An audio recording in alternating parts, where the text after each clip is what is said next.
Well, I wanted to show you how I would do a patch from beginning to end. This is old plaster. I'm still in this house that was built way back in the 1800s, and they closed up. This was a doorway going into the master bedroom. There's another doorway over there. They closed this one up, so they want me to patch this up. So I wanted to take it from the very beginning on what I would do. First of all, I would make sure I had 2 clean buckets of water.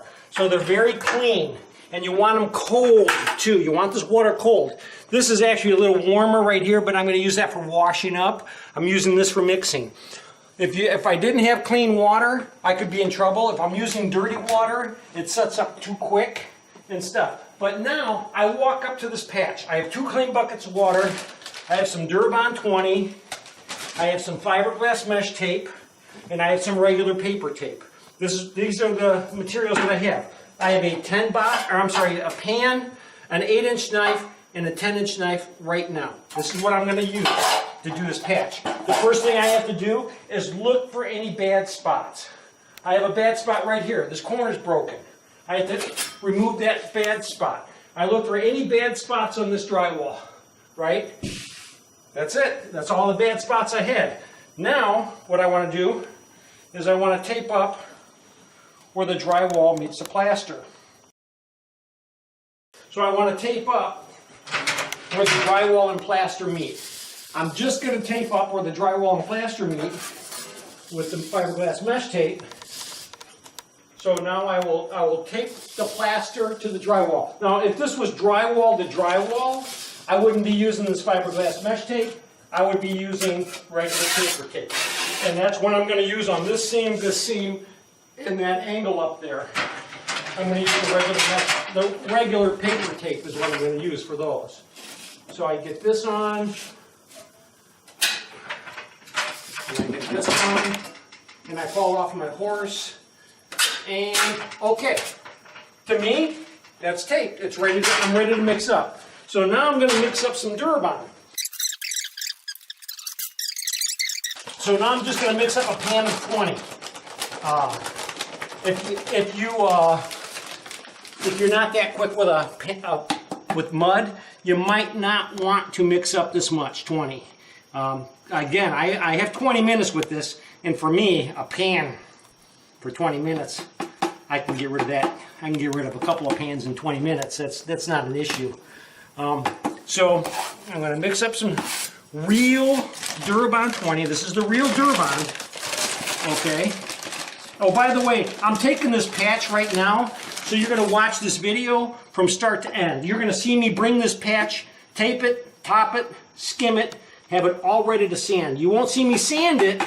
Anybody can sand it, but I will have it all ready to sand. Okay, I think that would be a great video for people who are looking to see, hey, how do I do a patch right from the beginning? Do I need the clean water?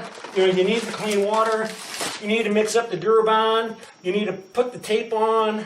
You need to do all of that stuff. So, somebody asked me on one of my videos, how do you spread the mud? So, while I'm doing this video, I'm going to show you how I spread the mud too. Because a lot of people don't... I did a video a while ago. It's like one of my first videos that I did. And I talked about how spreading the mud saves you a lot of time. Once you learn the spread, how to spread it, it saves you a lot of time.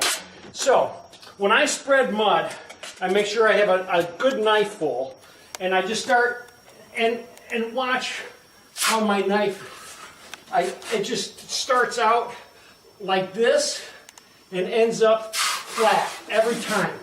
So when I'm spreading mud, it's common sense. It's common sense, really, is all it is. So, but with this here, I have to tape this seam. I have to tape this seam, and my knife is literally doing this as I'm pushing the mud out, pulling the mud, pushing the mud. That's all it's doing. And once you do it 100 million times, you can close your eyes and do it, because it's not a problem. I've watched some videos on YouTube where the guy's mudding it up like this, That's how my cameraman muds it up.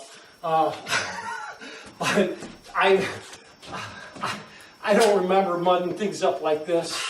I think if I had done that when I was an apprentice back in 1976, my journeyman would have thrown his knives at me and hurt me badly. But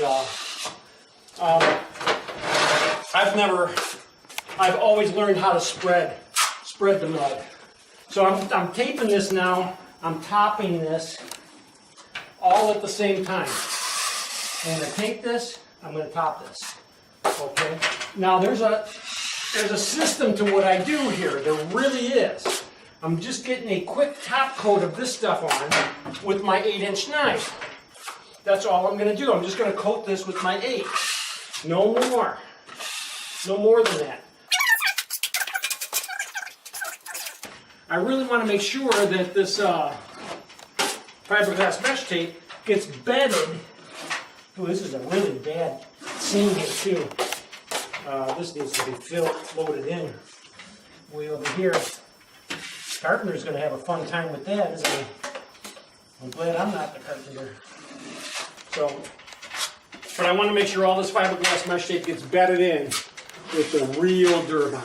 And quite honestly, I don't have that much of this 20, so I'm not going to take it all the way bedded in. I'm just going to bed in most of it, and then I'm going to do something different. I'm going to switch to 5. But at least my initial base coat is Durabond, real Durabond. So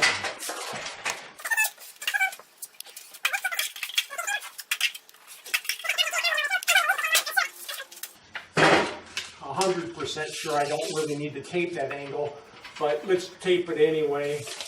That way you can't say I didn't do what I needed to do. So, and that's taped.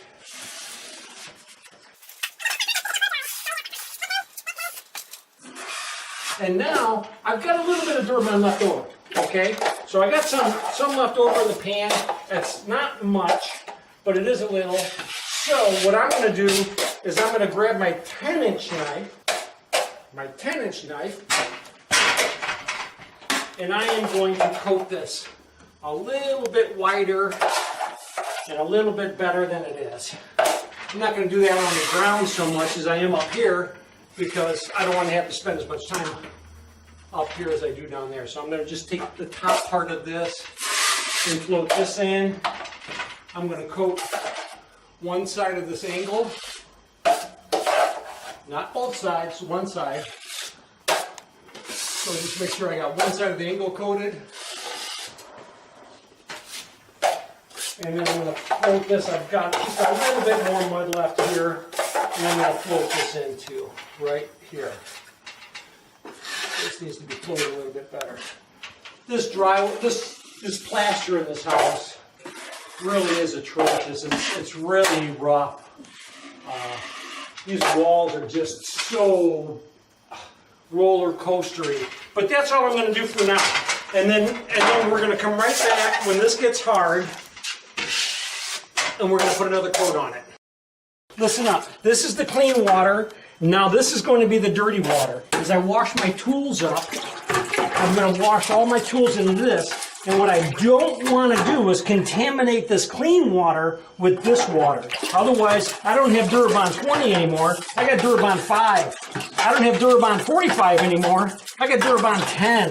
Because if I start using this dirty water to mix up my Durabond, it starts to set up much quicker than what the number is on the Durabond itself. So that's why from now on, I could have mixed with this mud from the very beginning, but now if I want the 5 minutes, the 10 minutes, the 30-minute mud, I can't use this mud. I can't use this water anymore. I have to use the clean water. So from now on, I'm just using this to mix mud. I'm using this to wash it up. Hence, the 2 buckets of water. That's why I have to have them. Like I said before, clean water, dirty water. I cannot use this dirty water, otherwise I don't even have 5 minutes. So I'm going to switch to the Easy Sand 5 now and put a second coat on this with Easy Sand 5. So I need the clean water to mix this up with. And now I'll mix up some Durabond 5.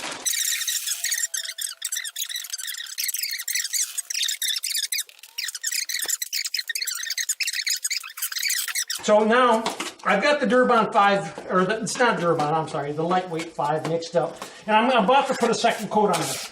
The Durabond 20 is all set up now. And what I found I have to do is I can't just skim this out with regular topping. I have to put a coat of this on here first. Sometimes I have to coat it twice to get this to stop.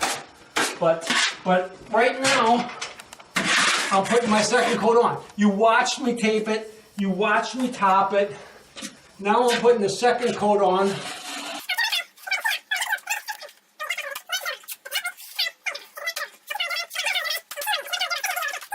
But now I can just go ahead and put a coat of 5 on here.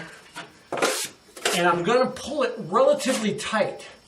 Okay, that's what I'm going to do. I'm not leaving a lot of mud on here because I shouldn't need to.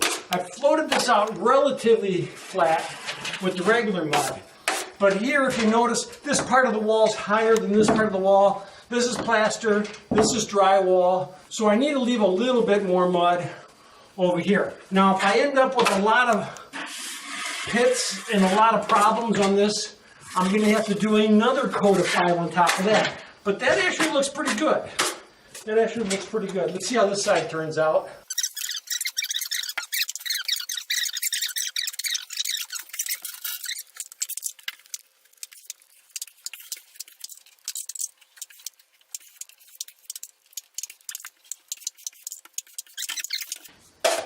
I'm ready for a skim coat.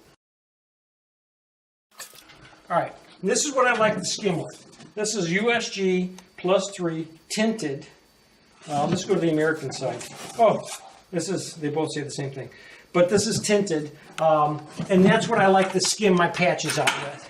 So that's what I'm about to do now. I've got this hit with regular Durabond, and then I went over it with some lightweight 5, and now I'm about to skim it out with pigmented +3. Let's get rid of that. And I kind of like to wipe this down a little bit just to make sure I don't have a bunch of boogers on there, because I don't like a bunch of boogers. They're hard to pick, and people start gagging when I pick a big booger. So I just like to scrape them down, take a look. Looks good. It's looking good. And now I skim it out. So let's skim this out now. And this is the patch from start to finish. Well,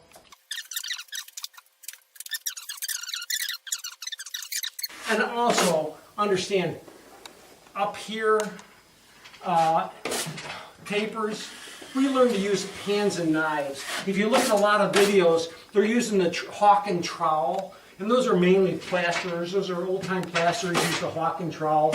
But up here, we ended up having to go into the painters union, and that's why we end up using hands and knives. So I've never really had the handle of a hawk and trowel. I tried to use one once, and all I did was kept pushing the mud onto the floor. So I went back to my pan and knife. So you hawk and trowel guys got to get a kick out of that. Yes, I would just push my mud onto the floor. Never really got the hang of it. So.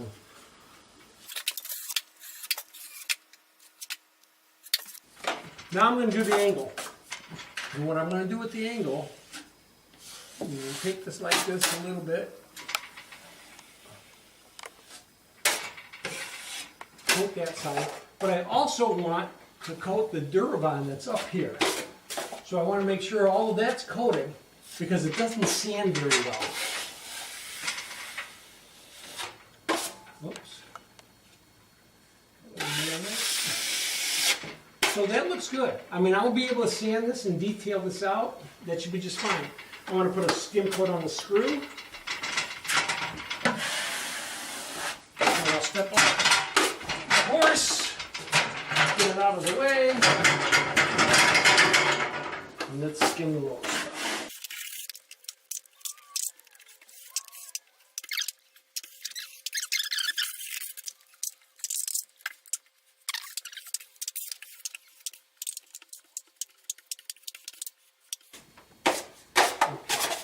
You know, and if you're doing this and you see it doesn't quite look right or anything else, so what? Leave it alone. You can sand this down and touch it up later. So right now, that's done. I mean, I'll be able to come in here, I'll be able to dust this patch down. If I have any other spots that I need to touch up, I can touch them up. It'll be good. So we're done. That's a patch from start to skim. Have a great day. Hey, I want to thank you for watching.